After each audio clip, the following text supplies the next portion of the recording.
Ngalan ng Ama at ng Anak at ng Espiritu Santo. Amen. Ang pagpapala ng ating Panginoong Hesukristo, ang pag-ibig ng Diyos Ama at ang pakikipagkaisa ng Espiritu Santo naway sumainyong lahat. At sumaiyo rin. Ngayon po ay pinagdiriwang natin ang mahal na Birhen Maria na nagdadalamhati. Mga kapatid, tinipon tayo bilang mga kaanib na angkan ng Diyos, kaya dumulog tayo sa maawaing Panginoong nagpapatawad ng lubos. Sinugong tagapagpagaling sa mga nagsisisi, Panginoon, kaawaan mo kami. Panginoon, kaawaan mo kami. Dumating na tagapag-anyayang mga makasalanay magsisi, Kristo, kaawaan mo kami. Kristo, kaawaan mo kami. Nakaluklok ka sa kanan ng Diyos Ama para ipamagitan kami. Panginoon, kaawaan mo kami. Panginoon, kaawaan mo kami. Kaawaan tayo ng makapangyarihang Diyos, patawarin tayo sa ating mga kasalanan at patnubayan tayo sa buhay na walang hanggan. Amen.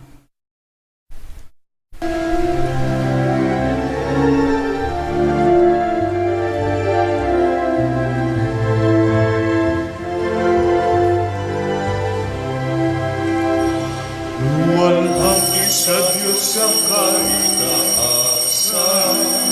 halupong sa lupa ay kapayapaan. Pinupuri ka, ipinagdarang, sinasamba ka namin sa dakilang kalwalhatian.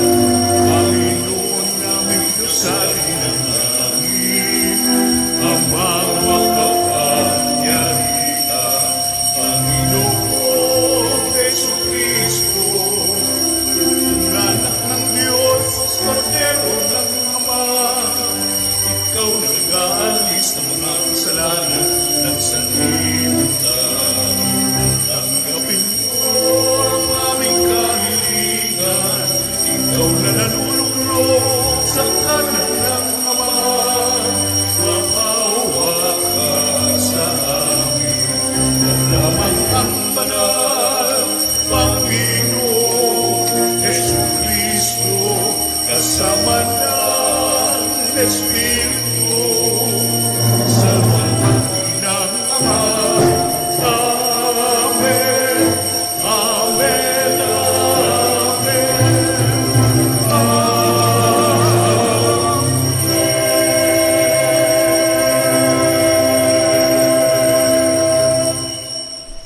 Manalangin tayo. Ama naming makapangyarihan, niloob mong ang mahal na inang si Maria ay tumayong nakikipagtiis sa iyong anak na itinampok sa krus. Ipagkaloob mong ang iyong sambayanang kasalo sa pagpapakasakit ni Kristo kaysa ng ina niya ay marapating makapagdiwang sa piging ng muling pagkabuhay sa pamamagitan ni Jesucristo kasama ng Espiritu Santo magpasawalang hanggan. Amen. Magsiupo po ang lahat. Pagbasa mula sa sulat sa mga Hebreo. Noong si Jesus ay namumuhay rito sa lupa, siya ay dumalangin at lumuluhang sumamo sa Diyos na makapagliligtas sa kanya sa kamatayan. At dininig siya dahil sa lubusang siyang nagpakumbaba. Bagamat siya'y anak ng Diyos, natutuhan niya ang tunay na kahulugan ng pagsunod sa pamamagitan ng pagtitiis. At nang maganap niya ito, siya'y naging walang hanggang tagapagligtas ng lahat ng sumusunod sa Kanya. Ang salita ng Diyos. Poong Diyos na maibigin, ako ay iyong sagipin. Poong Diyos na maibigin, ako ay iyong sagipin. Sa iyo, O Poon, ako'y lumalapit, upang ingatan mo nang hindi malupig. Ang aking dalangin laging sinasambit, iligtas mo ako, O Diyos na matuwid. Ako ay pakinggan, ako ay sagipin. Poong Diyos na maibigin, ako ay iyong Tanging sagipin. kublihan ko, ako ay ingatan. Tagapagtanggol ko't aking kaligtasan. Tagapagtanggol ko at aking kanlungan. Ayon sa sabi mo, ako'y patnubayan. Poong Diyos na maibigin, ako ay iyong O aking sagipin. patnubay, ako ay iligtas sa patibong nila at umang nabitag. Sa mga kamay mo, habilin ko'y buhay ko, tagapagligtas kong tapat at totoo. Poong Diyos na maibigin, ako ay iyong sagipin. Subalit, o poon, ang aking tiwala ay nasa iyo, Diyos na dakila. Sa iyong kalinga, umaasa ako. Laban sa kaaway ay ipagtanggol mo, at sa umuusig sa sinumang tao. Poong Diyos na maibigin, ako ay iyong sagipin. Ang pagpapala mo'y iyong ilalaan sa mga anak mong may takot na taglay. Kagilagilalas, malasin ninuman, ang pagkalinga mo sa mga hinirang na nangagtitiwala sa iyong pagmamahal. Poong Diyos na maibigin, ako ay iyong sagipin. Poong Diyos na maibigin, ako ay iyong sagipin.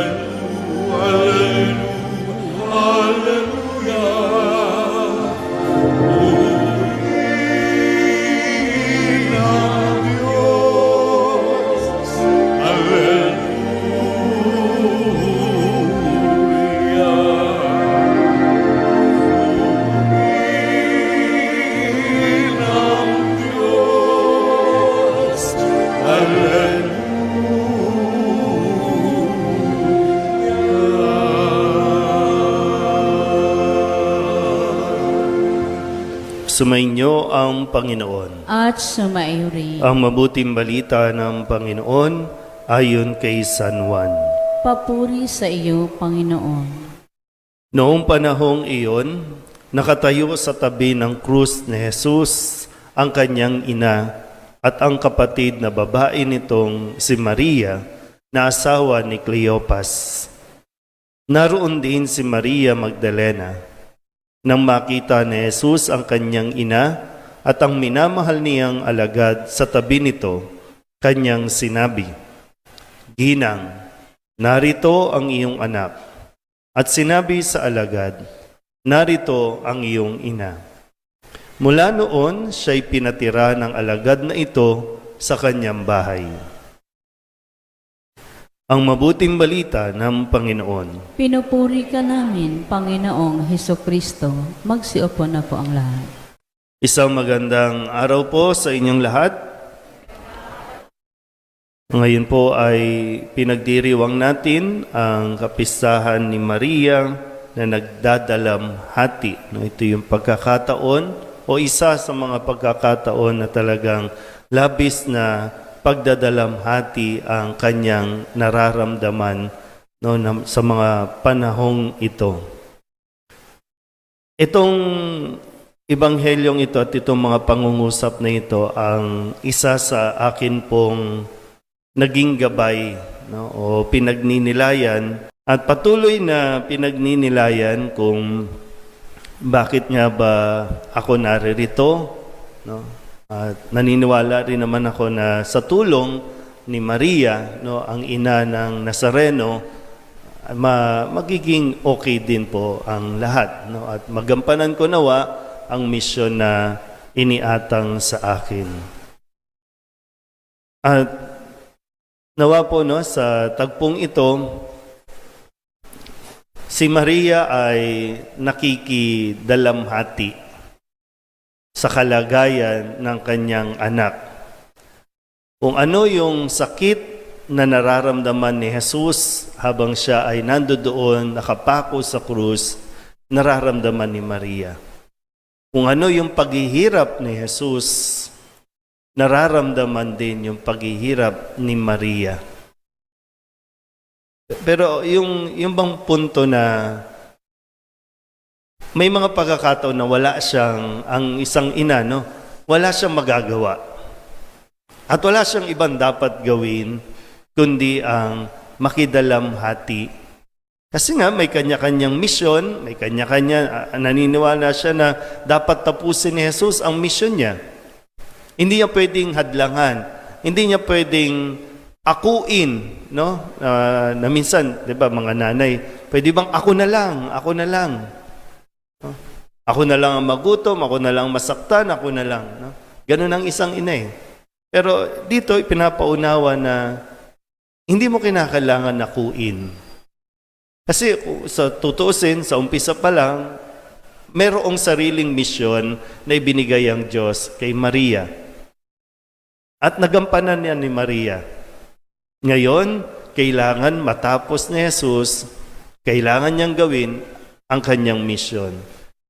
At kailangan lang, no, ang kailangan lang ay ang pakikibahagi o pakikiramay o pakikidalamhati ng isang ina.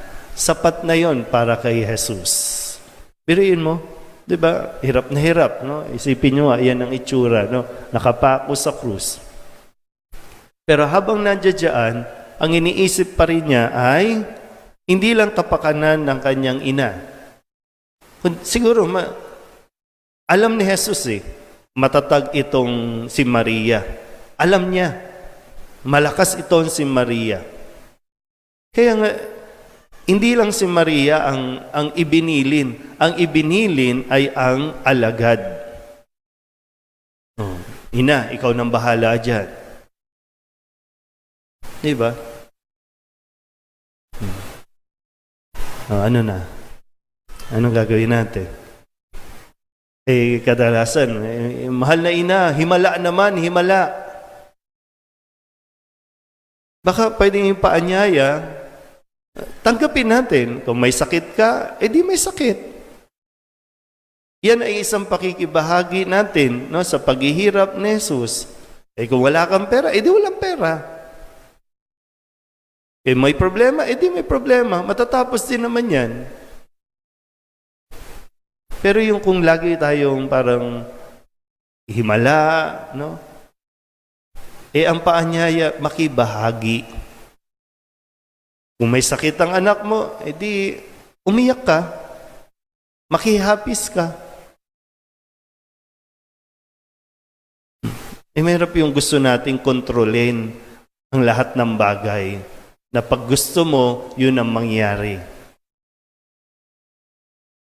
Si Maria, bagamat ina ng Diyos, nakaranas ng matinding hapis, ng pagluha. Pero hindi niya sinaklawan kung ano ang gusto ng Diyos. Dahil yan ang kanyang intensyon. Para sa kaligtasan natin, para sa ikaliligtas ng lahat. Para bang, di ba pag tinignan, pwedeng abang si Maria nasa baba, no? Ano ka ba naman? Pinabayaan mo ang anak ko. Kala ko ba Diyos ka? Kala ko ba magaling ka? Pero hindi yun. Hindi yun ang narinig natin kay Maria, kundi tahimik lang. Nananahimik.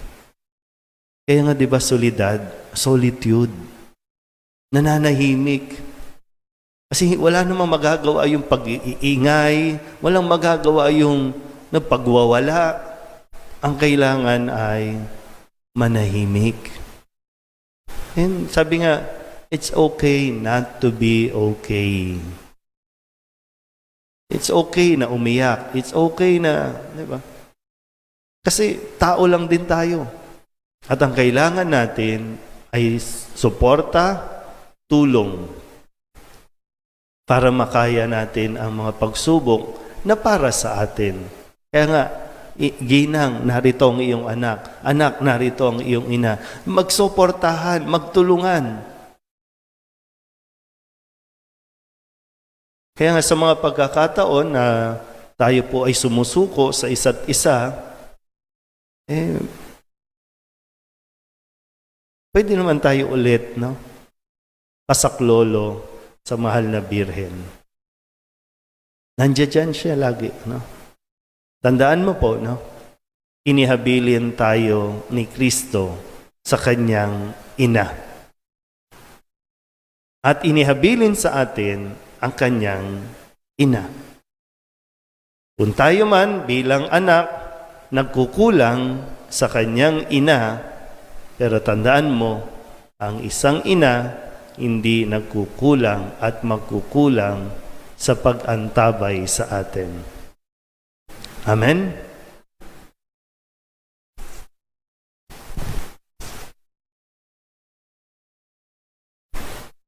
Kasama ni Maria na nakababatid kung ano ang kahulugan ng pagdurusa, manalangin tayo sa Diyos para sa mga taong may mabibigat na pinapasan habang sinasabi natin, panatilihin mo kaming tapat na tulad ni Maria, O Panginoon. Panatilihin mo kaming tapat na tulad ni Maria, O Panginoon.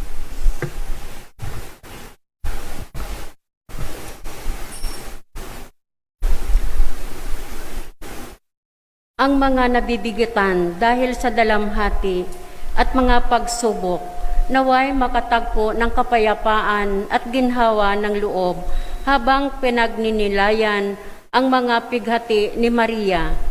Manalangin tayo sa Panginoon. Panatilihin mo kaming tapat na tulad ni Maria, O Panginoon. At tinawan tanggapin ang mga pighati at pagdurusa sa buhay at makita ang presensya ng Diyos sa mga iyon. Manalangin tayo sa Panginoon. Panatilihin mo kaming tapat na tulad ni Maria, O Panginoon. Sa pamamagitan ng halimbawa ni Maria, tayo naway maging matiisin sa pagdurusa at masigasig sa pagtupad ng mabubuting gawa.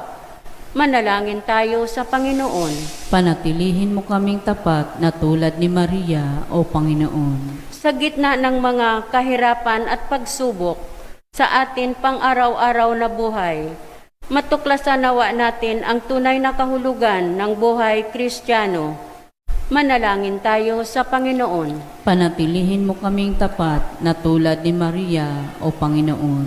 Ang mga nagdurusa dahil sa karamdaman, naway makatagpo kay Maria ng tunay na kanlungan at aliw. Manalangin tayo sa Panginoon. Panatilihin mo kaming tapat na tulad ni Maria, O Panginoon. Idulog din natin sa Panginoon ang ating mga personal na kahilingan at mga panalangin para sa ating mga pamilya. Ganon din ang lahat ng mga panalangin na nanonood sa online at ang lahat ng mga misang pasasalamat, espesyal na intensyon at mga kaluluwa na hinihiling na ipagdasal sa misang ito.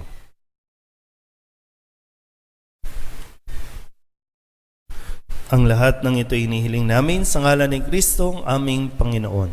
Amen. Magsiupo po ang lahat.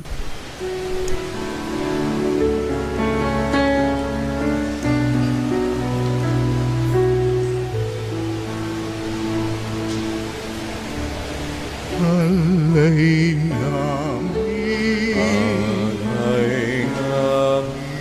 aming buhay, bawat kalan at lumbay, bawat pangarap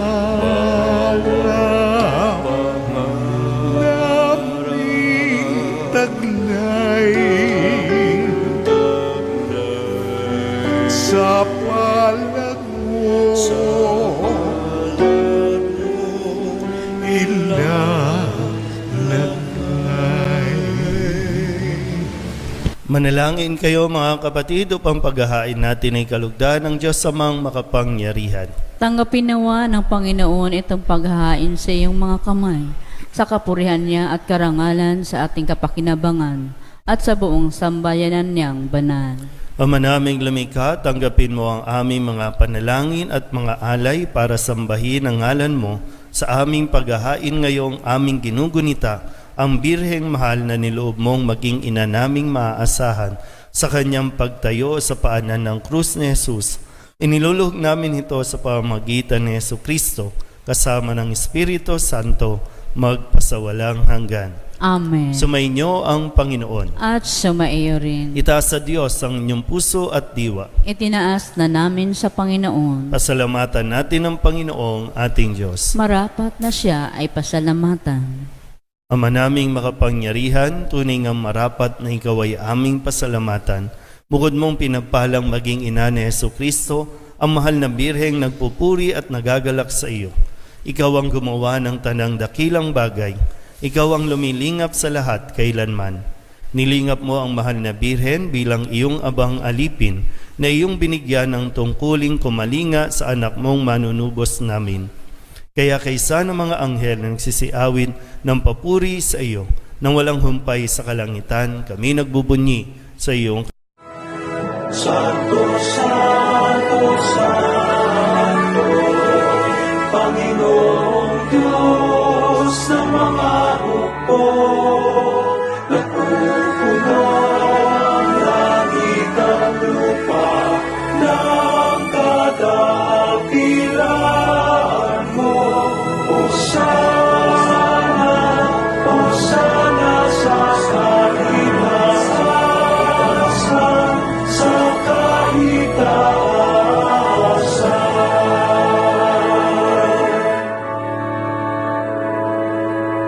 Pinagpala ang naparirito sa ngalan ng Panginoon.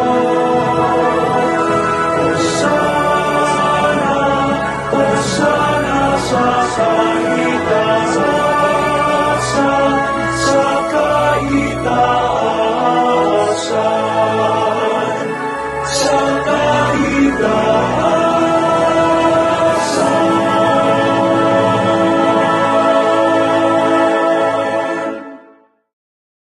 pamamagitan ng iyong Espiritu.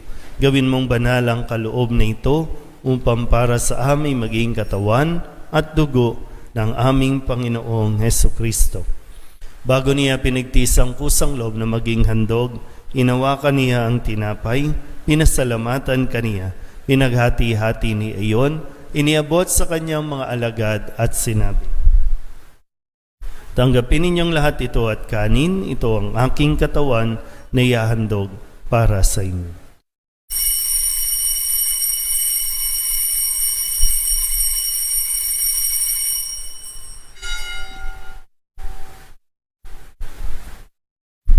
Gayun din naman nang matapos ang hapunan, inawakan niya ang kalis, muli kaniyang pinasalamatan.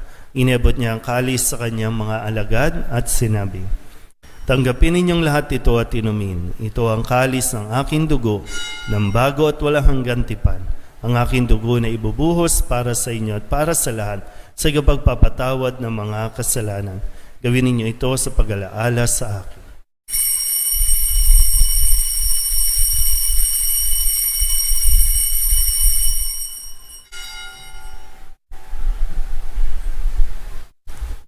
Ipagbunyi natin ang misteryo ng pananampalataya. Si Kristo'y namatay, si Kristo'y nabuhay, si Kristo'y babalik sa wakas ng panahon. Ama, ginagawa namin ngayon ang pag-alaala sa pagkamatay at muling pagkabuhay ng iyong anak, kaya tiniaalay namin sa iyo ang tinapay na nagbibigay buhay at ang kalis na nagkakaloob ng kaligtasan. Kami nagpapasalamat dahil kami iyong minarapan na tumayo sa harap mo para maglingkod sa iyo.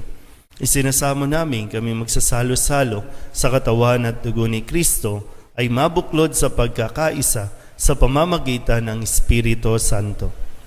Ama, lingapin mo ang iyong simbahang laganap sa buong daigdig.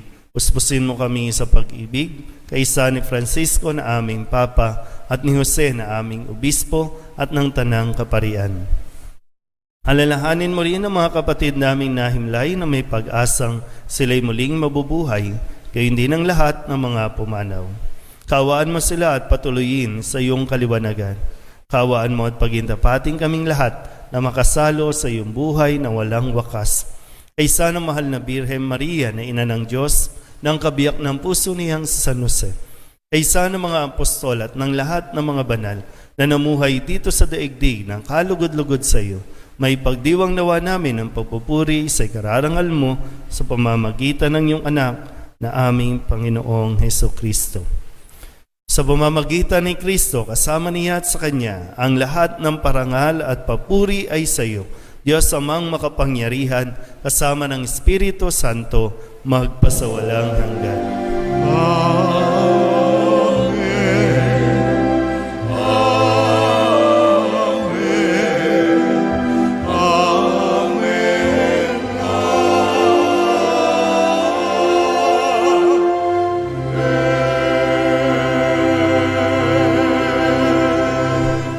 Kung kababaang loob tayong tumawag sa ating Panginoon ng Ama namin.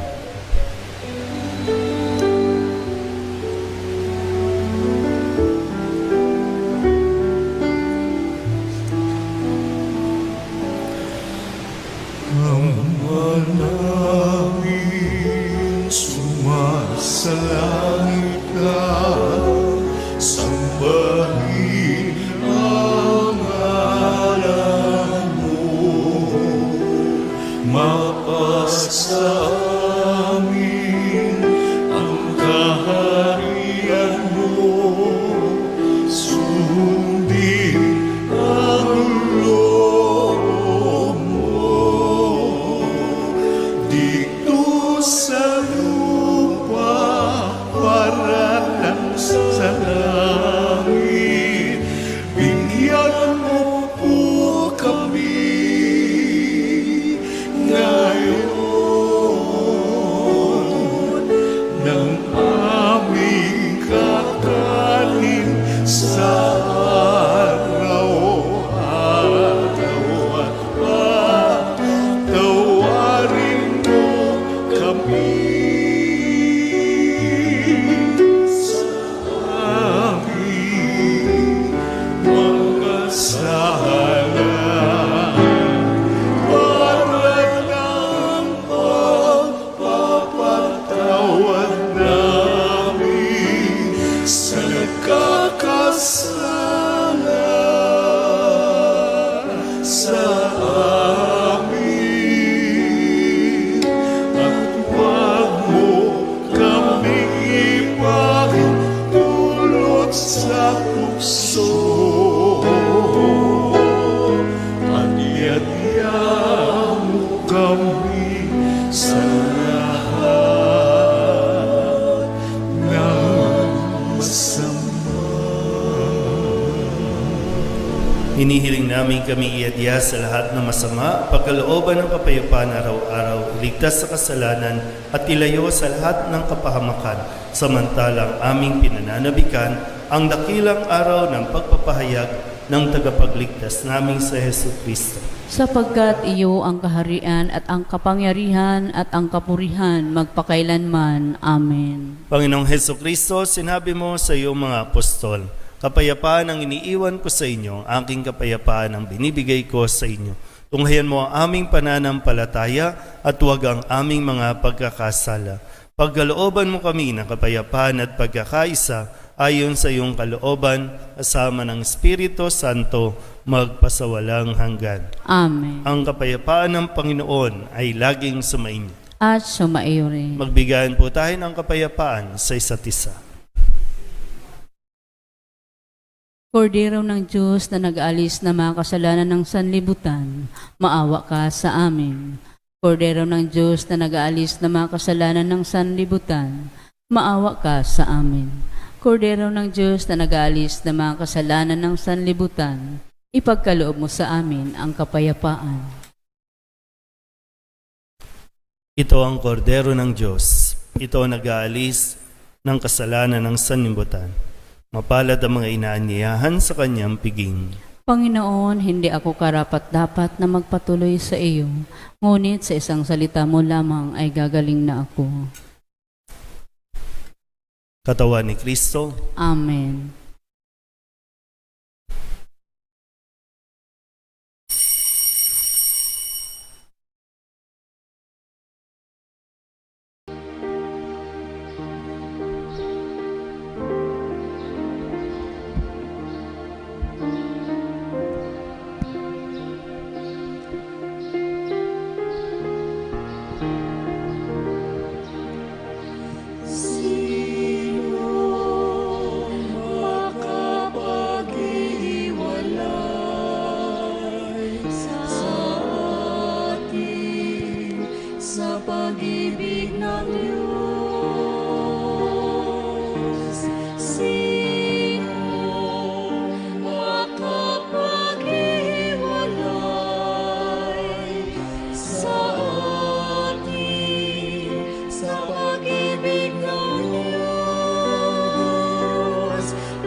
pag-ibig ng Diyos, paghihirap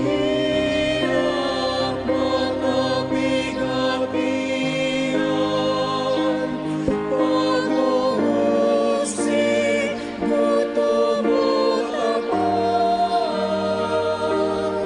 at kahit na kamatayan, walang makapaghihiwalay sa atin, sa pag-ibig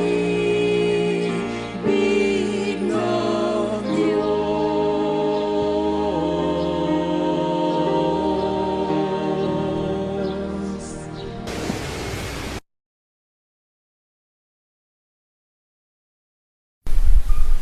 Manalangin tayo. Ama naming mapagmahal, ngayong napagsaluhan na ang piging na nagligtas sa amin, hinihiling naming mga gumugunita sa pakikipagtiis ng mahal na Birhen na aming maituloy ang paghihirap na kailangan pang gawin ni Kristo para sa sambayan ng kanyang katawan. Bilang tagapamagitan kasama ng Espiritu Santo, magpasawalang hanggan. Amen. Sumainyo ang Panginoon. At sumaiyo rin. At pagpalain kayo ng makapangyarihang Diyos, Ama at Anak at Espiritu Santo. Amen. Tapos na ang banal na misa, humayo tayo sa kapayapaan ni Kristo. Salamat sa Diyos. Magandang umaga po.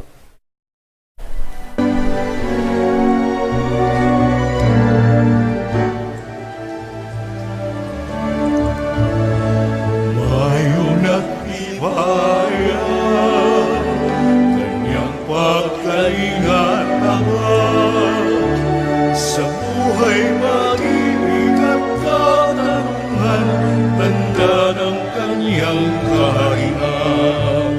Sa panahong tigang lupa, sa panahong ang ani sa gana, sa panahon ng digmaan at kaguluhan, sa panahon ng kapayapaan,